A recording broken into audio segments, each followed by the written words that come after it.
Estamos grabando.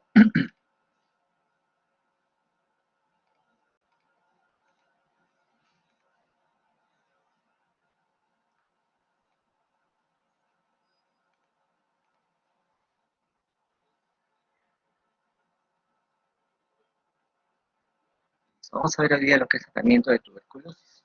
Un tema por demás interesante, bastante de acorde a nuestro medio. Quizás se habla menos por el tema del COVID, ¿no? Puede ser lo que está latente siempre.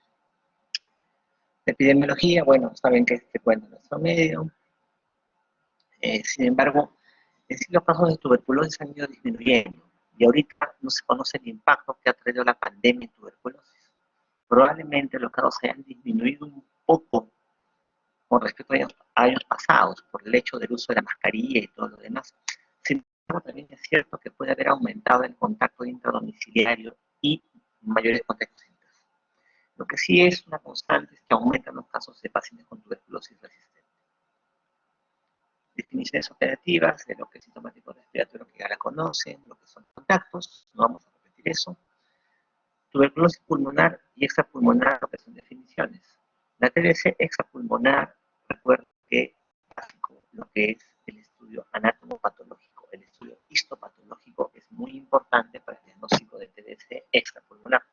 De ahí que cada vez que le pongan un caso a ustedes de TBC extrapulmonar, la respuesta siempre será biopsia. Biopsia de ganglio, biopsia de intestino.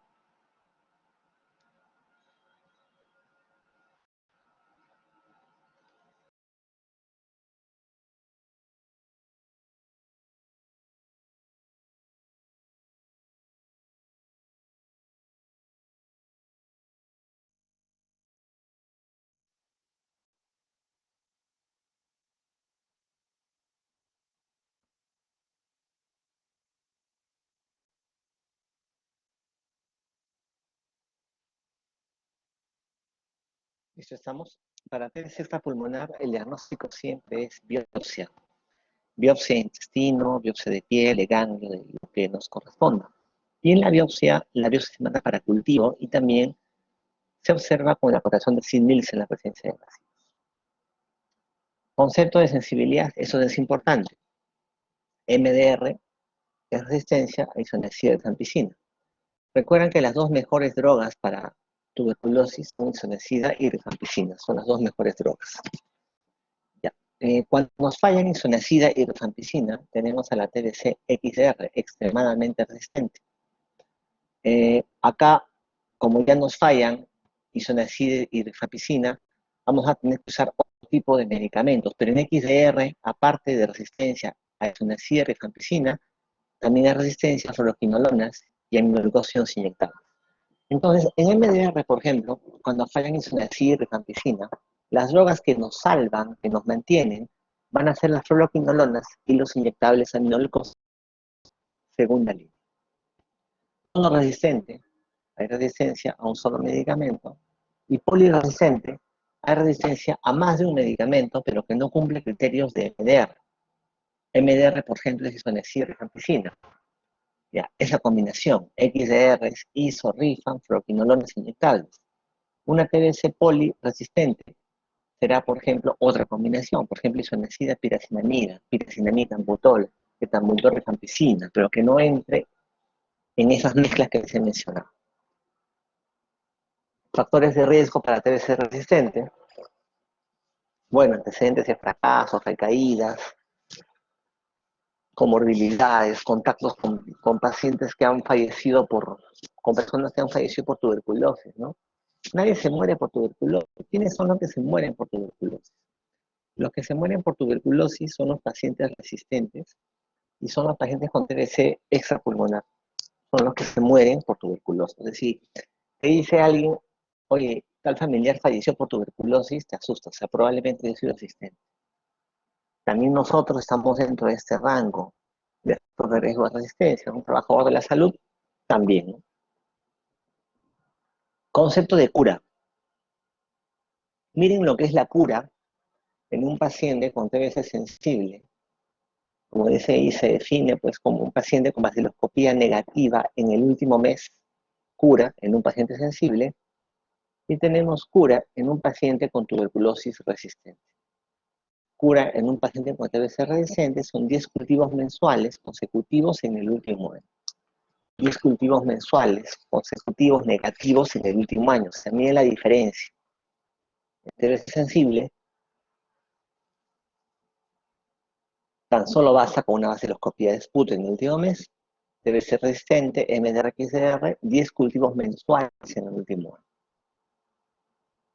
Uno de los síntomas más llamativos de tuberculosis viene a ser la hemoptisis. Les pregunto yo, ¿cuál es la causa más común de hemoptisis? ¿Qué responderán?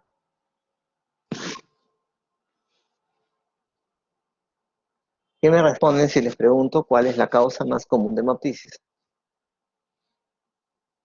A ver, Armando. Doctor, las bronquiectasias, creo que era número 1 a nivel mundial. Son las bronquiectasias seculares, exacto.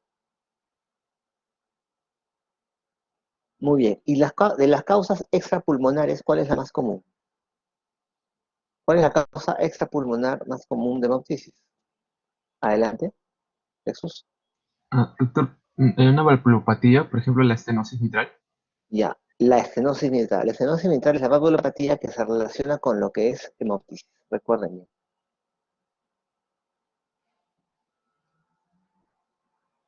Aquí está cómo se clasifica, simplemente para que lo tengan como conocimiento.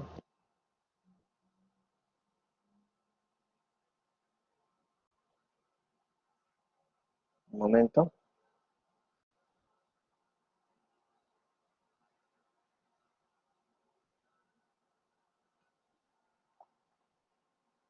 Patogenia. Ya. En un ambiente que tienes un paciente bacilífero con tuberculosis, que tose, un 30% de los que están ahí, de los expuestos de ese ambiente, van a ser la infección primaria. ¿A qué se llama infección primaria? Que el bacilo lo aspires, llegue a tu parénquima pulmonar y me produce un foco, este punto blanquito, un foco de infección parenquimal, una infección parenquimal. Se llama foco de Gauss, foco inicial de enfermedad parenquimatosa. Muy bien. Una vez que el bacilo ha llegado acá y ha sido fagocitado por los macrófagos alveolares, estos macrófagos llevan el bacilo a los ganglios linfáticos regionales, los cuales se inflaman. Y este conjunto de este foco de Gauss más los ganglios regionales se conoce como complejo de arranque o complejo de Gauss. El complejo de arranque o de Gauss es el foco de Gauss más el compromiso ganglionar iliar del ilio. Este punto parenquimal más los ganglios inflamados, complejo de arranque de Gauss. Esto lo hace un 30% de los expuestos.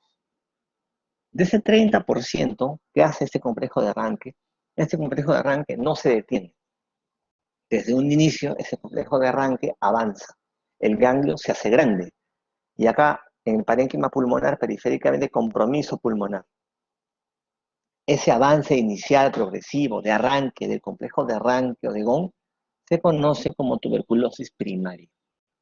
Ese avance progresivo de ese complejo de arranque o de Gauss, ¿ya? Se conoce como tuberculosis primaria, que solo se ve en el 10%. Porque en la mayoría, este complejo de arranque no progresa, el ganglio se queda chiquito, se queda ahí. La infección se controla bien con los macrófagos, linfocitos, no progresa el daño. Y el paciente se queda como tuberculosis latente. O sea, ha hecho el complejo de arranque, pero el tema no ha progresado. Los ganglios no se han inflamado más, no había infección parenquimal, ahí no me ha quedado la cosa. Tuberculosis latente.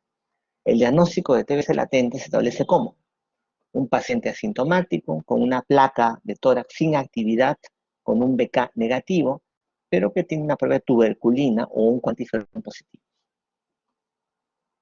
De estos que hacen la TBC latente, solamente en el 10% el tema se va a reactivar. O sea, ese complejo de arranque, los bacilos se quedan ahí, están vigilados por los macrófagos alveolares, vigilados, bien controlados.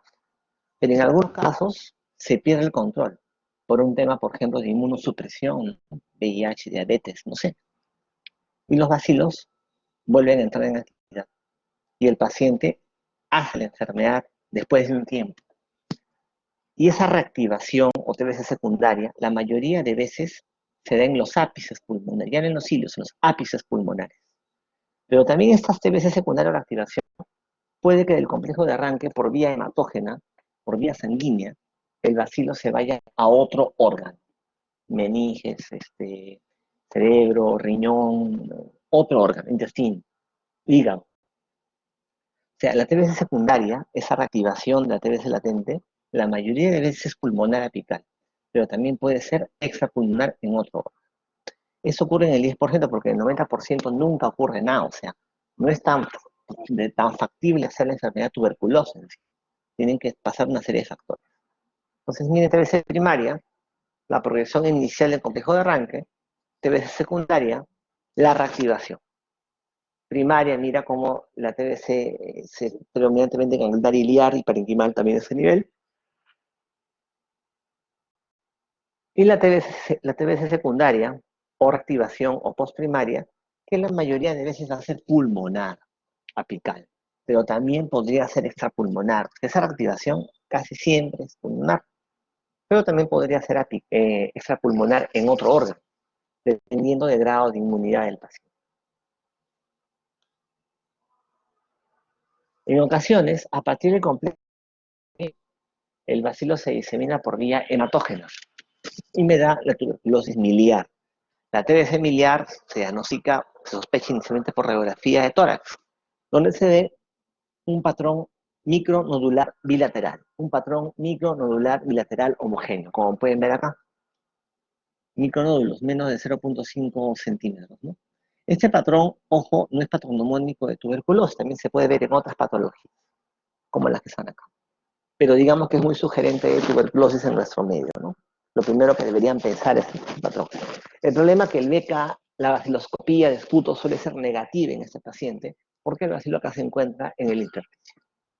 El diagnóstico tiene que ver mucho en la sospecha clínica.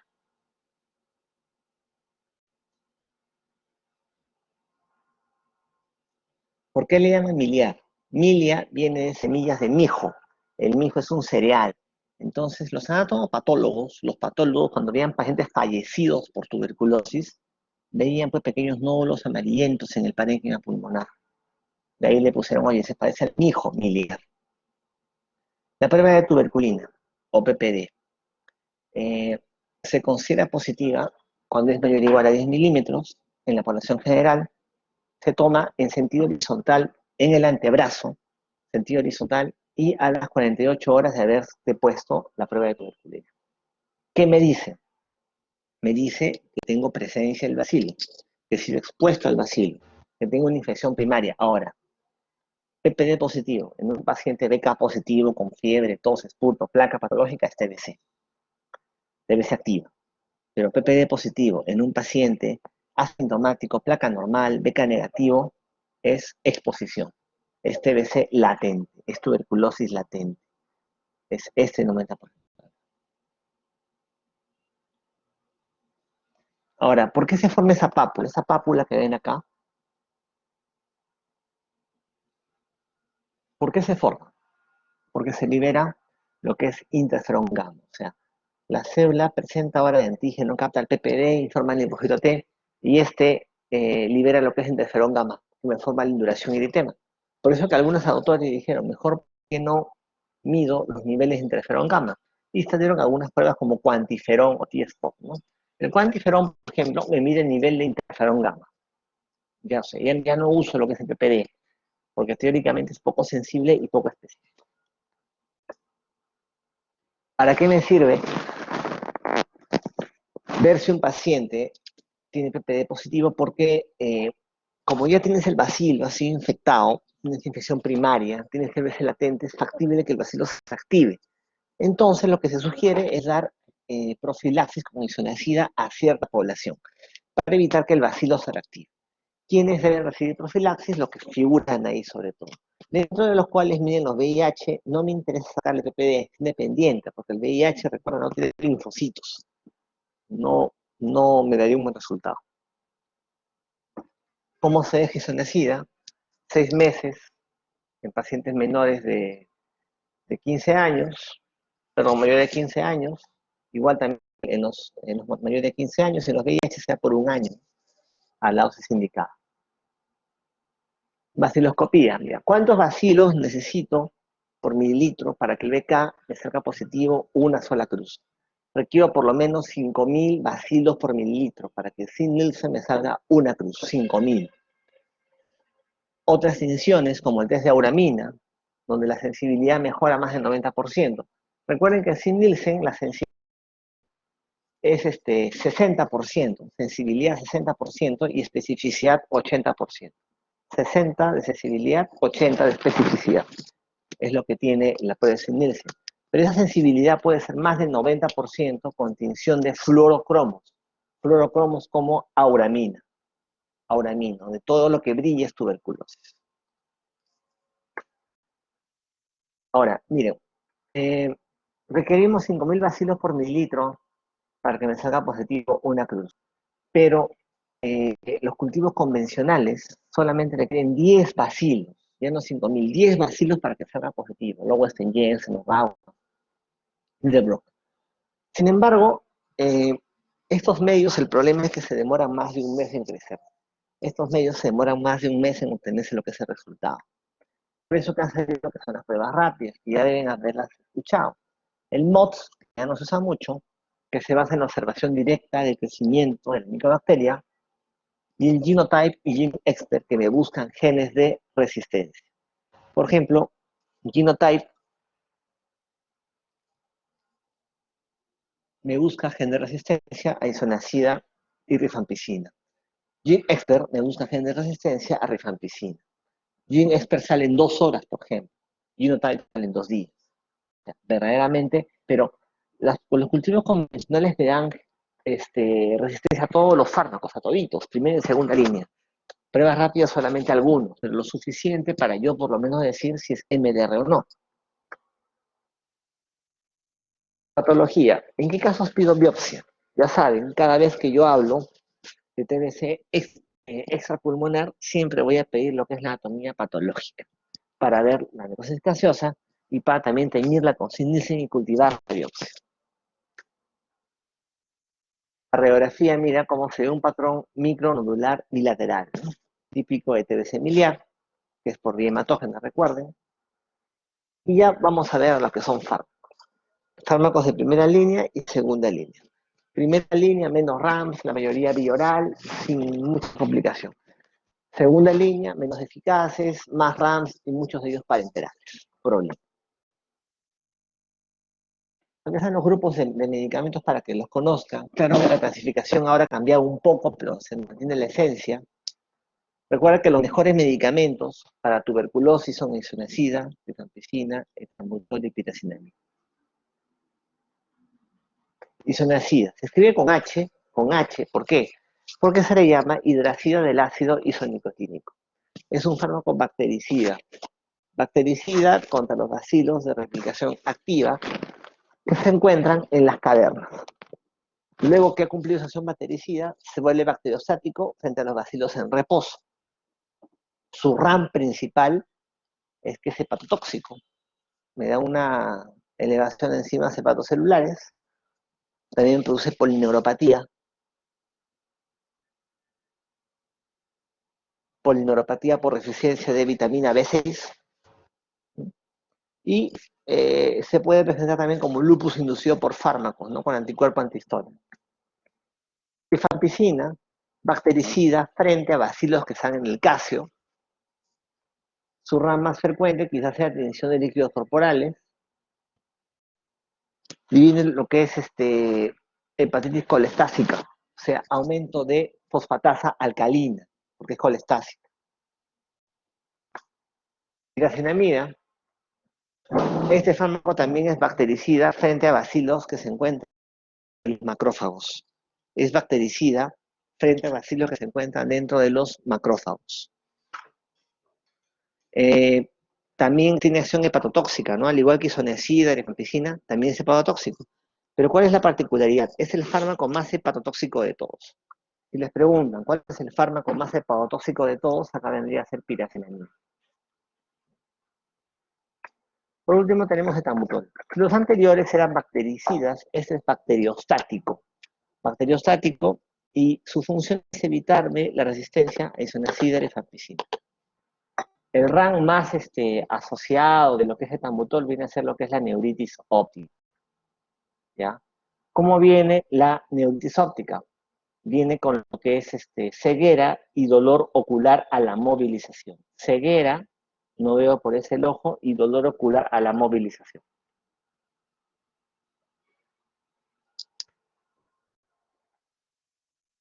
Tenemos luego streptomicina, que es un aminoglucósido, considerado también un fármaco de primera línea, que me da los RAMs clásicos de los aminoglucósidos, como por ejemplo falla renal, ototoxicidad, bloqueo neuromuscular, entre otros.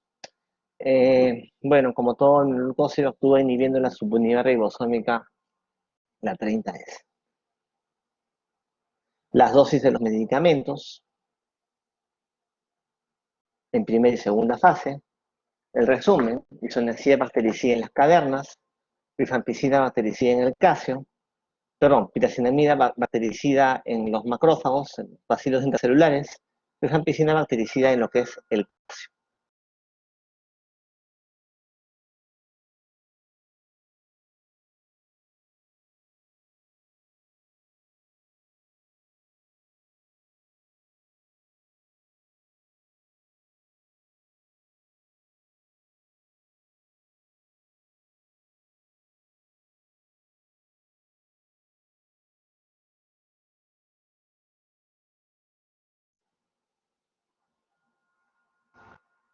La isoniazida entonces me mata a los bacilos a la replicación activa de las cavernas.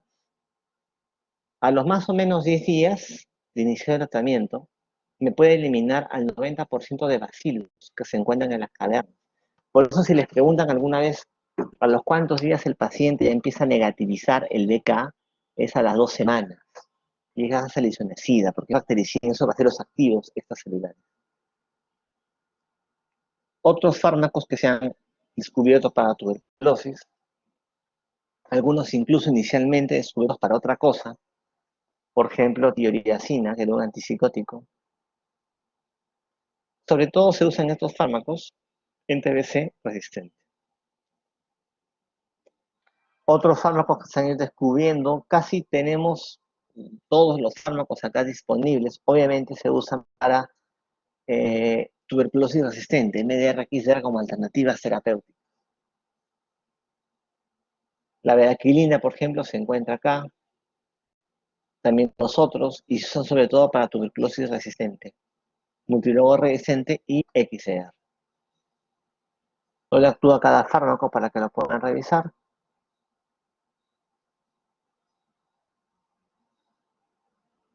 Por ejemplo, clásicamente isoniazida, ya saben, inhibe la síntesis de ácidos glicólicos de la pared celular del Mycobacterium. Y los esquemas. Tenemos dos grupos, esquema para TBC sensible y esquema para TBC resistente. Los que ustedes tienen que saber como médicos generales son los esquemas para TBC sensible. Acá se dividen en sin infección por VIH, con infección por VIH, compromiso miliar, sistema nervioso central u osteoarticular. Y los TBC resistentes, que bueno, deberían también conocerlos a grandes rasgos, esquema estandarizado, esquema empírico, acortado, individualizado. A ver, esquema para TBC sensible sin infección por VIH. Un esquema que me dura 6 meses. Los 2 primeros meses, todos los días, isoniazida, rifampicina, piracinamida, etambutol, y los 4 meses siguientes, 3 veces por semana, isoniazida, rifampicina.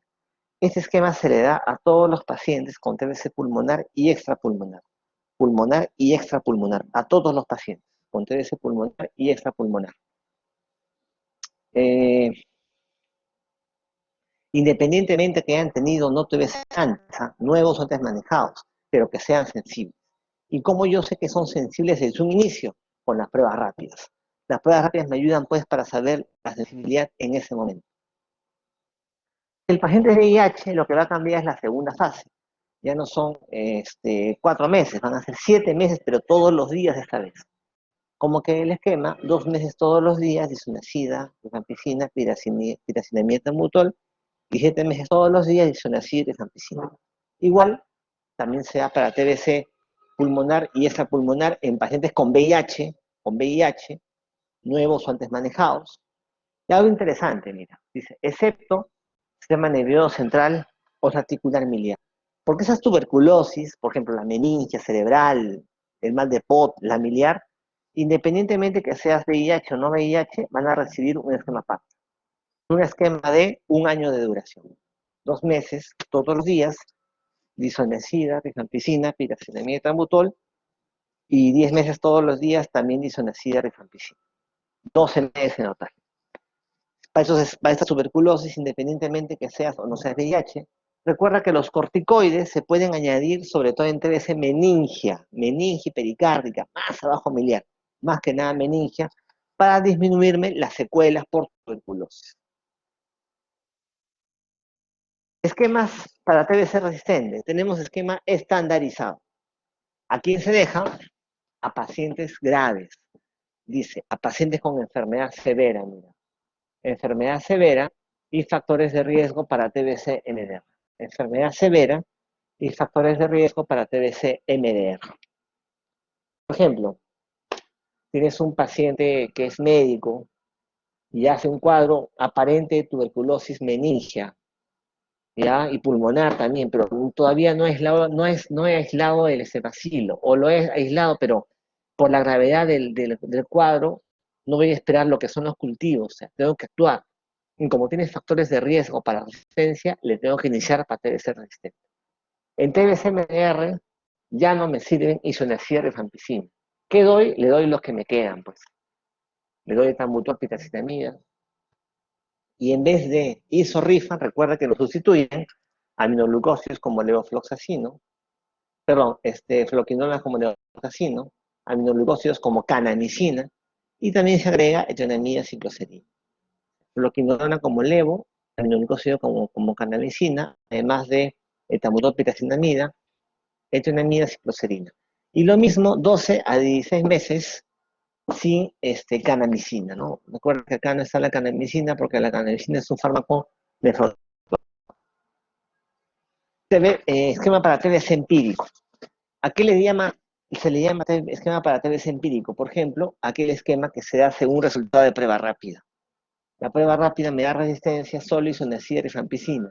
Dependiendo de lo que salga, le daré el esquema indicado. También, por ejemplo, se le da al contacto domiciliario que debe ser resistente. Un padre de familia tiene tuberculosis ya diagnosticada, resistente, está en esquema. A los meses su hijito tiene tos, BK positivo. ¿Qué piensas? Es su hijo, él le ha contagiado. Entonces le repites el mismo esquema del padre, le repites al niño, su contacto. Un esquema que recién ha salido, alternativo también, es el esquema acortado. Se indica en pacientes con TBC-MDR que no han sido previamente tratados con fármacos de segunda línea y sensibles a fluoroquinolonas inyectables de segunda línea. Se puede indicar en algunos casos. Se da etambutol, piracinamida, canamicina, moxifloxacino. ¿Qué más? ¿Qué sigue? Jaclofacimina, piracinamida. ¿Cuál más? ¿Hat qué cosa es? ¿Quién me dice?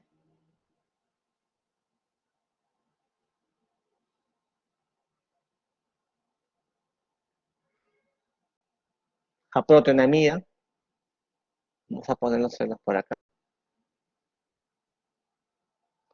Protionamida es el PTO. Protionamida. ¿El HAT qué significa?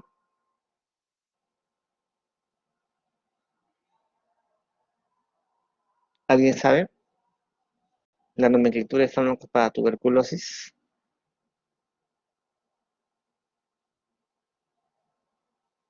¿Recuerdan? Nomenclatura para fármacos de tuberculosis. HAD, ¿qué significa?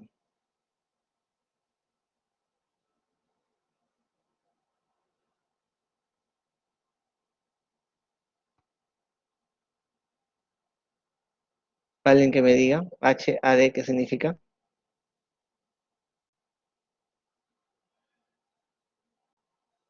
En la nomenclatura de fármacos para tuberculosis,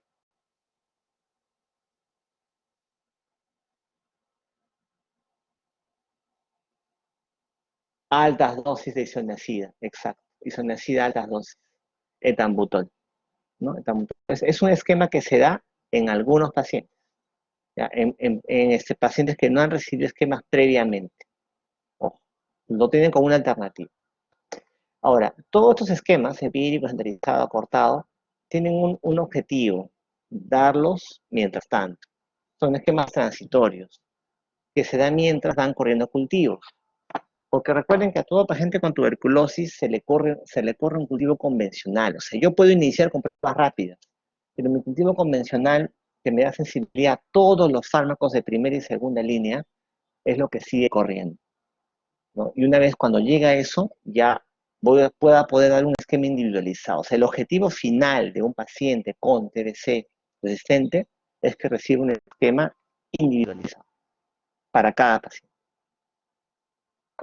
¿Cómo se arma un esquema para TBC resistente? Mira, hay 4 grupos de fármacos. Ya saben en MDR, me ha fallado isoniazida, me ha fallado rifampicina. Le voy a dar al paciente un fármaco del grupo A, que suele ser levofloxacina, un fármaco del grupo B, que es canamicina, 2 fármacos del grupo C, etionamida, cicloserina. Y los otros agentes, bueno, los de primera línea que aún quedan, se le puede dar, por ejemplo, pitacinamida, etambutol. Los demás agentes quedan como alternativos.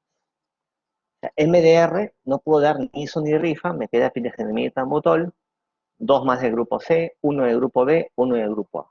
Así se arma un esquema para TBC resistente. Obviamente, hay que esperar que lleguen las pruebas de sensibilidad. Si el paciente presenta un RAM, lo que se hace es se suspende el esquema y se deja de a pocos, con el fármaco menos probable. O sea, si es una hepatitis, lo menos probable es que sea etambutol. Empiezo con etambutol. Primer día, segundo día, tercer día, y voy fármaco por fármaco. Se llama eso retos y desensibilización. En pacientes con falla renal, solamente quiero que recuerden que se corrige pirazinamida, etambutol, requieren corrección. Y en pacientes con falla hepática se corrige según la escala de Child. De severidad de cirrosis, se elige el fármaco hepatotóxico. Corticoterapia, ya les he mencionado, en meningitis, en pericarditis, sobre todo. Eso sería. ¿Tuvieran alguna pregunta?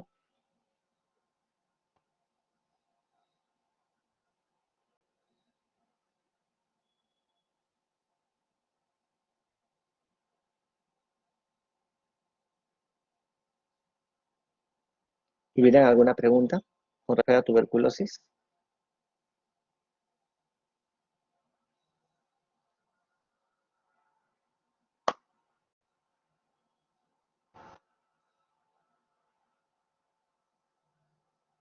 Muy bien, chicos. Voy a pasarles ahorita la clase, me dejan un ratito, por favor. Me den un poco de chance. Ahorita les va a pasar la clase del día de hoy.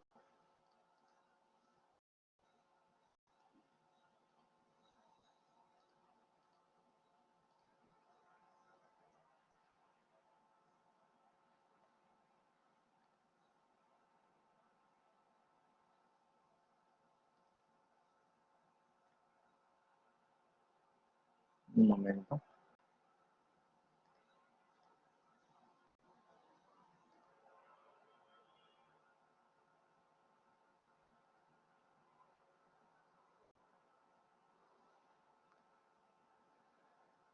Listo, en 20 minutos, por favor, me encuentro con mi grupo de práctica. ¿Sí, adelante? ¿Tienen alguna pregunta? Cambio. ¿Sí? ¿No? Bueno, entonces en 20 minutos me encuentro con mi grupo de práctica. Hasta luego, chicos. Nos vemos. Gracias, doctor. Gracias, doctor.